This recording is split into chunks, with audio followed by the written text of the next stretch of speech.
ta soli ama ba menu yen ne ba menu kwe ya gela ya go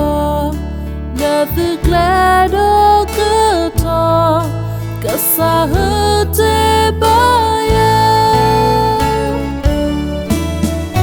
Yeshu kasa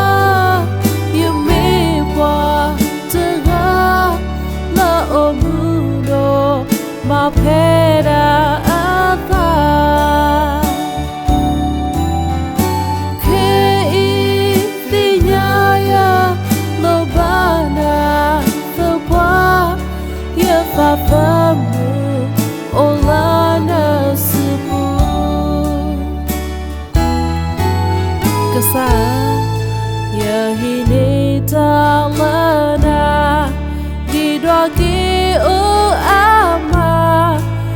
Sakit bandia,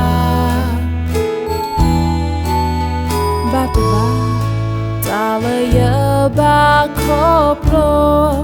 kehaki sudah oh, kemas sebuah terang. Yesus kesal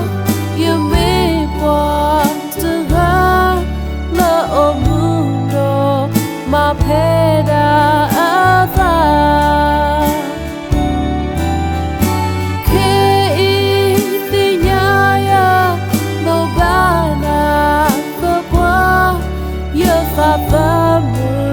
olana subu Yesus kesal yang membuat la omundo ma peda ata ke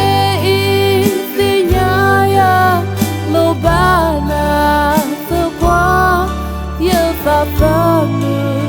olana subu